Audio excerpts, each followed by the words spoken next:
বিভিন্ন জায়গায় গরু যাদের নিয়ে যাওয়া হচ্ছে তাদেরকে আটকানো হচ্ছে। এবারে কি বাংলায় কি গোহত্যা বন্ধ হবে? এই যে মুসলমানরা দীর্ঘ বছর ধরে তাদের ঐতিহ্য অনুযায়ী তারা দেখুন, আমাদের সরকার সব কিছু আইন অনুযায়ী করবে। আইনের বাইরে আমাদের প্রিয় সরকার কিছু করবে না। আমাদের প্রিয় মুখ্যমন্ত্রী শুভেন্দু অধিকারী পরিষ্কার বলে দিয়েছেন, আইনের বাইরে কিছু হবে না। যেটা আইন আছে আইন মোতাবেকই হবে। এবং আইনে যেটুকু আমি আছি, আটকানো হচ্ছে। আমি যেটুকু দেখেছি, এখনও ভালো করে পড়ে ওঠার সুযোগ পাইনি।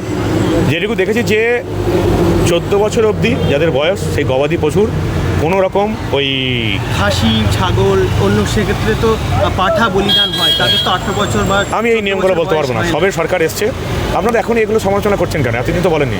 সামনে তো কোরবানি, সরকারটা তো সবে এসছে। এই সরকারের আমলে এমন কিছু হবে না যেগুলো তৃণমূলের আমলে হয়েছে।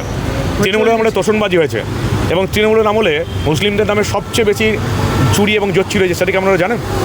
আপনারা এই প্রশ্নটা কখনো করেছেন যে মমতা বন্দ্যোপাধ্যায়ের সরকার 2025, 2026 দুবারের বাজেটে মাদ্রাসা এবং সংখ্যালঘু উন্নয়নে 11,000 কোটি টাকা খরচা করেছে, আর 100 দিন ধরে মাদ্রাসা শিক্ষকরা বসে আছে, তাদের 10 বছর মাইনে বাড়েনি? কখনো সরকারকে প্রশ্ন করেছেন 11,000 কোটি টাকা কোথায় গেল? মাদ্রাসা শিক্ষকদের দেখান ওখানে এখনও বসে আছে আন্দোলনে, 10 বছর মাইনে বাড়েনি। 60,000 কোটি টাকা 15 বছরে খরচা করেছে মুসলিমদের নামে, কোথায় গেল কোটি টাকা? মাদ্রাসার উন্নয়ন তো হয়নি, ঢাঙ্গা। তাহলে কোথায় গেল? এই সরকার তো এখন 7 দিন হয়নি, এই সরকার 7 দিন হয়নি। আর আমাদের এখানে ঈদ, কুরবানির ঈদ সম্পূর্ণ শান্তিপূর্ণভাবে হবে, কোনো রকম কোনো ইনসিডেন্ট হবে না। তৃণমূল চেষ্টা করলেও কোনো ইনসিডেন্ট করতে পারবে না, পুরোটা শান্তিপূর্ণভাবে হবে। এবং সেটা বিধায়করা নিজের নিজের এলাকায় দেখবে, যাতে সমস্ত ধর্মের সমস্ত অনুষ্ঠান যাতে শান্তিপূর্ণভাবে হয়।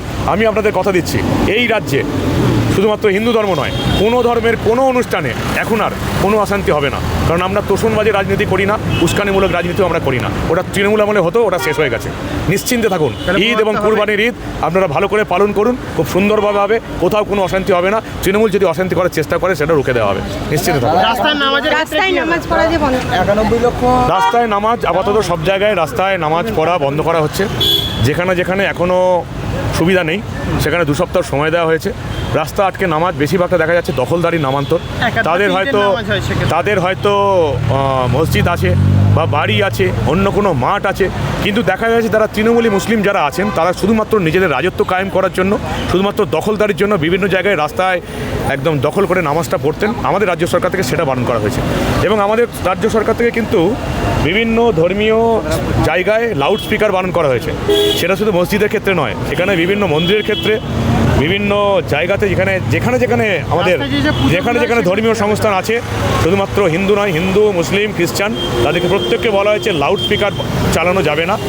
সমস্ত রকমের লাউড স্পিকার আপনারা ওই মন্দিরের মধ্যে বা মসজিদের মধ্যে বা ইয়ের মধ্যে ওটাকে আবদ্ধ রাখুন। এটা মানুষের স্বার্থে হয়েছে। আমাদের রাজ্য সরকার নিয়ম মেনে মানুষের স্বার্থে কাজ করছে।